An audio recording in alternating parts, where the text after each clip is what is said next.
नमस्कार। KP college की online class में आपका स्वागत, अभिनंदन।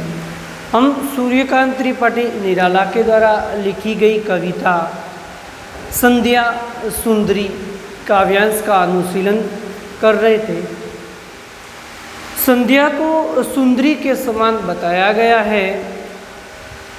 वह परी से सदृश आसमान से धीरे धीरे वह नीचे उतरती हुई दिखाई दे रही है।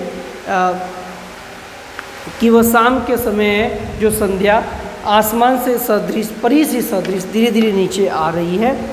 यहाँ पर प्रकृति के मानवीकरण की प्रवृत्ति का सुंदर चित्रण हुआ है। प्रकृति की मानवीकरण की प्रवृत्ति का इस युग की प्रमुख विशेषता है। तो प्रकृति के मानवीकरण है वह इस युग की प्रमुख विशेषता है। ये वर्णनात्मक शैली में लिखी गई कविता है। आज हम उससे आगे दूसरे भाग का अनुशीलन करेंगे। नहीं बजती उसके हाथों में कोई वीणा, यानी जो संध्या है शाम के समय वो आसमान से धीरे धीरे नीचे आ रही है और नहीं बजती उसके हाथों में कोई वीणा, यानी उसके हाथों में कोई वीणा नहीं है। नहीं होता कोई अनुराग, राग, आलाप, अनुराग प्रेम, आलाप ध्वनि, तो नहीं होता कोई अनुराग। उसके हाथ में कोई वीणा भी नहीं है जिससे न कोई अनुराग, राग, आलाप, न कोई ध्वनि हो रही है।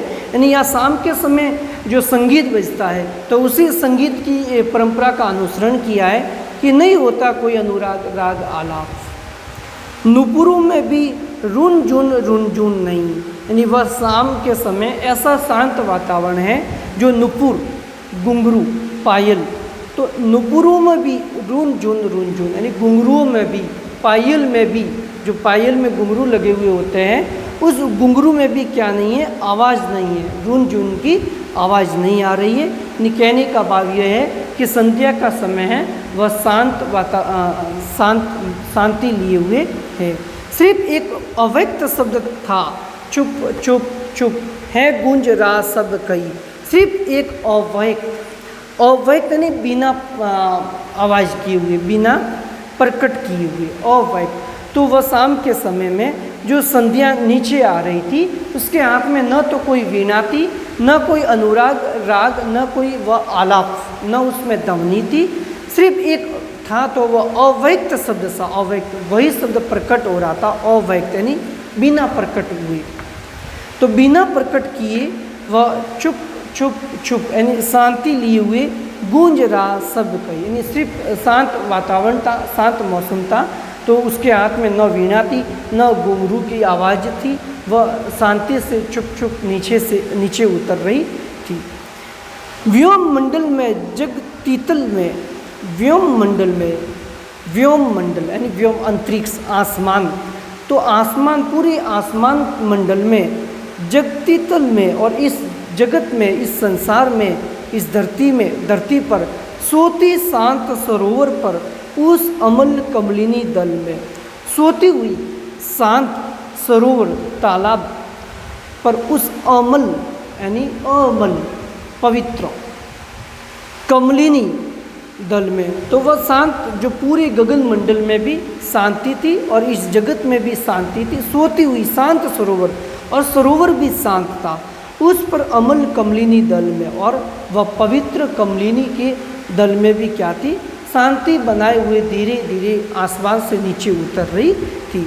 सौंदर्य गर्विता, और सौंदर्य गर्वितता शाम के समय जो सौंदर्य गर्वितता सरिता के अति विस्तृत वक्ष स्थल में, तो ये सौंदर्य भी, सुंदरता भी गर्वित थी, गर्व से भरी हुई थी। सरिता के अति विस्तृत यानी नदी के बड़े विस्तृत वृक्ष स्थल में भी क्या थी, संध्या है वह शांति बनाए हुए थी। धीर व गंभीर शिखर पर हिमगिरी अटल अचल में, अचल यानी स्थिर, अचल।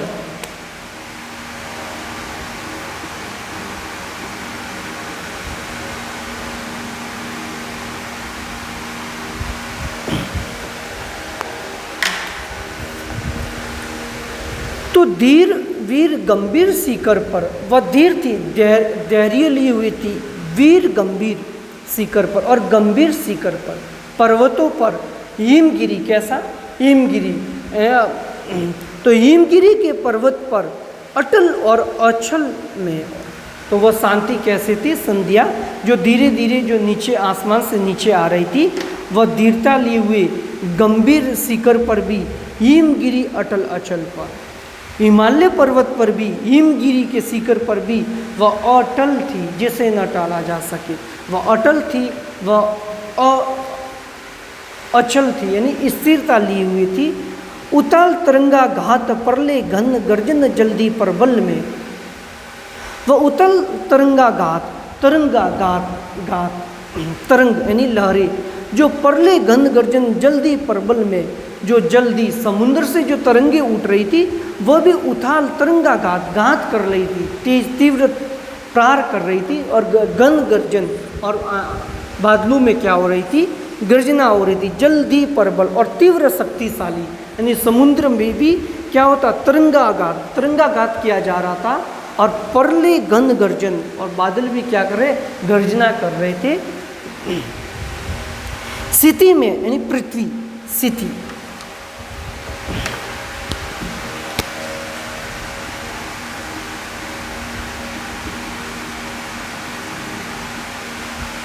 पृथ्वी,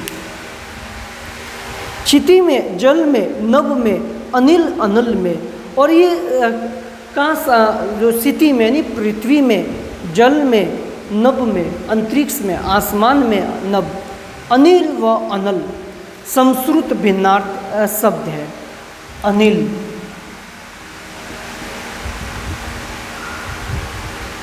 व एक शब्द आया है अनल, अनिल व अनल।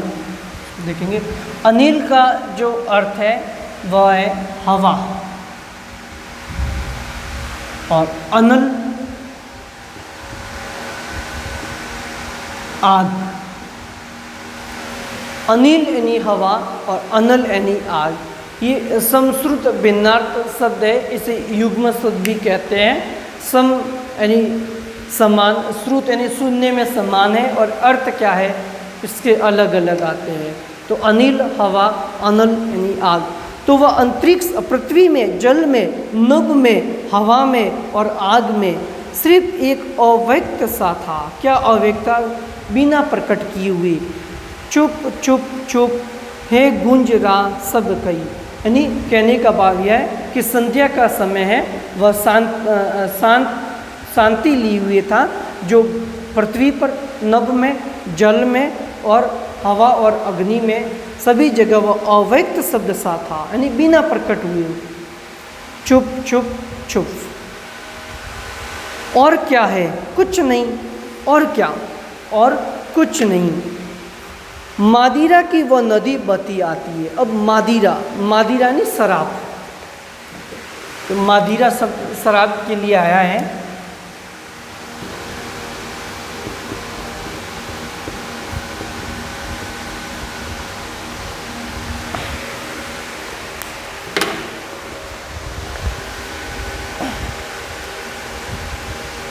मादिरा की वह नदी, यानी कहने का मतलब मादिरा या शराब से अर्थ यानी सात्विक भाव से उत्प्रेरित, सात्विक भावों से उत्प्रेरित। मादिरा की वह नदी बहती आती है। अब मादिरा की यानी शराब की नहीं, यानी जो सात्विक भावों से जो उत्प्रेरित है वह नदी, मादिरा की वह नदी बहती हुई आ रही है। थके ये जीवों को वह सनिही प्याला एक पिलाती। अब कौन सी नदी? संध्या रूपी जो नदी है, मादिरा की नदी, शराब की जो नदी है, सात्विक भावों से युक्त जो नदी है, वह सस्नी यानी प्रेम का प्याला एक पिलाती हुई। यानी संध्या के समय कहने का भाव यह है कि जो थका हुआ श्रमिक है या जो कोई थका हुआ जो व्यक्ति है, वह संध्या के समय शांत होकर आराम से क्या है विश्राम करता है। सस्नी स्नेह भाव से प्याला एक पिलाती, तो वही जो शांति भाव से जो विश्राम करता है उसे ही कहा गया है एक स्नेह रूपी शराब का प्याला। तो वह प्याला एक पिलाती है। तो जो संध्या है वह मदिरा यानी सात्विक भावों से ओतप्रेत रूपी जो शराब का जो प्याला है, स्नेह रूपी प्याला है, वह पिलाती है। सुलाती उन्हें अंक पर अपने, अंक यानी गोद, जो पथिक है, श्रमिक है, जो व्यक्ति है थका हुआ होता है, तो वह संध्या के समय शांत भाव से बैठता है, यानी अंक यानी उसकी गोद में, अंक संध्या की गोद में, अंक गोद।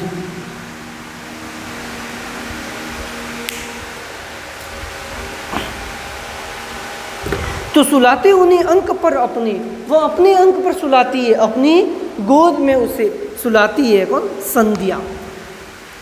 दिखलाते फिर विस्मृति कि वह अगणित मीठे सपने, और संध्या के समय, संध्या के पश्चात जो श्रमिक है, पति के, वह शांत भाव से बैठता है, तो उसे विस्मृति यानी अपनी यादों को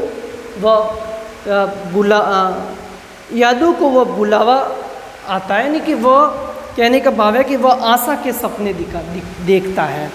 विस्मृति की वह अगणित मीठे सपने, वह संध्या के समय में वह शांत भाव से बैठकर अपने अगणित यानी जिसकी कोई गणित ना हो, जिसकी कोई संख्या ना हो, तो अगणित मीठे सपने, वह आशा के अपने मीठे सपने देखता है। अर्धरात्रि की निश्चलता में हो जाती जब लीन, जब अर्धरात्रि हो जाती है यानी कि निश्चलता में, अर्धरात्रि के समय वह लीन होकर अगणित मीठे सपने देखता है।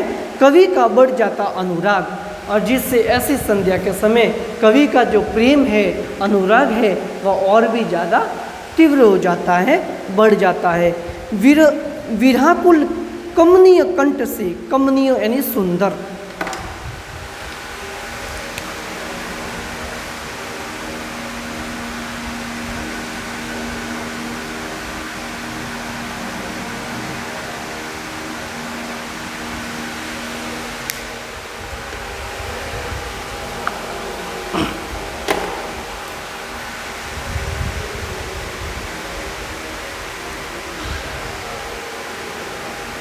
तो वो अर्धरात्रि की निश्चलता में जब लीन हो जाता है, मीठे सपनों में जो लीन हो जाता है, तो ऐसे समय में उस कवि की जो अनुराग है, जो प्रेम है, सपने हैं, और भी ज़्यादा बढ़ जाते हैं। और विराकुल यानी वीर से वो व्याकुल हो जाता है, यानी वीर से व्याकुल होकर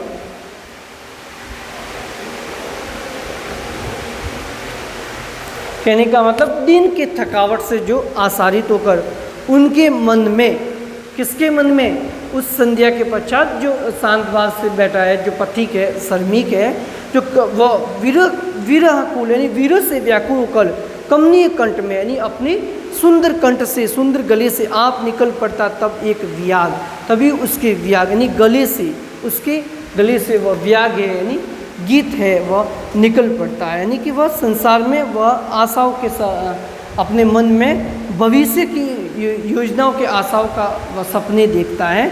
तो वीरकुल यानी वीरों से व्याकुल होकर सुंदर कंठ से आप निकल पड़ता एक वियाग, यानी एक गीत है उसके गले से वह निकल पड़ता है।